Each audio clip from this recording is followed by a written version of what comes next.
Hi, and welcome to the Frog Pond School of Design, where we like to talk about things that might appeal to the architect in all of us. So, today I want to talk a little bit about Frank Lloyd Wright. Everybody's familiar with Wright and his work. He did an awful lot of commercial work, even though he's really well known for his residential projects. But he did, the Johnson's Wax Building, the Guggenheim Museum, the hotel in Japan. Lots and lots of commercial work. There was no shortage of that. A lot of churches, but he's still mostly known for his residential work. And he had an interest in this throughout his very long career. Early on, he had intentions of designing more affordable homes for the middle class, the average family.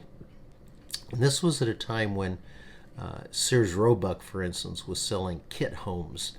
Uh, he felt that he could come up with something better than that, but just never got that going. And it wasn't until the Depression came along that he started paying more attention to more affordable homes. And in fact, the very first home that he considered an affordable home was built in 1937 when Wright was already 70 years old. But then he kept at this, and he designed hundreds of these homes over the next 20 years until he was, in his early 90s when he passed away. He called these homes Usonian Homes. They were smaller, they were simpler, they were in general more affordable, intended for the middle class, and there are quite a few of them actually still around. But there's a subset of the Usonian home that was of particular interest. He called it the Usonian Automatics. And his intention for these was that they would be actually owner built. They would be constructed by the owner.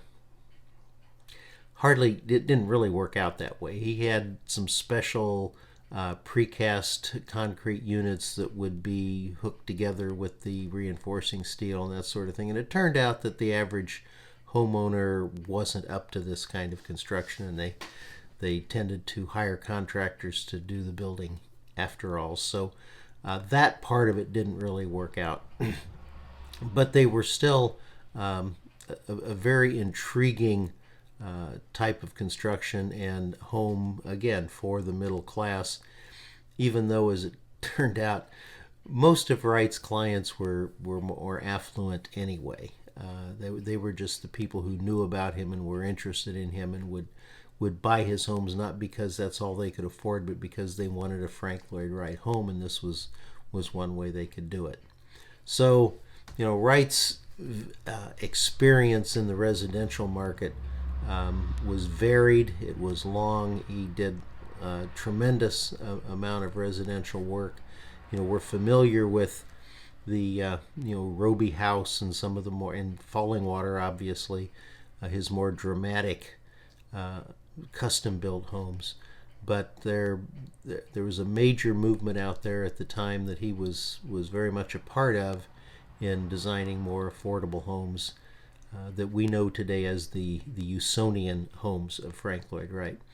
Overall, his legacy was probably the fact that he brought homes down to a residential scale. He brought ceilings down.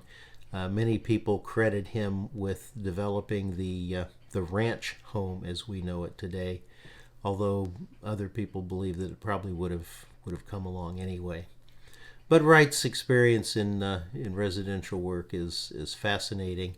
His attention to detail, even on those small, more affordable homes, was every bit what it was in the custom-built homes that he did. So it's fascinating to follow, to see what he did, and how it's still respected today. Hey, thanks for joining us today at the Frog Pond School of Design. I look forward to seeing you hanging around the pond again real soon.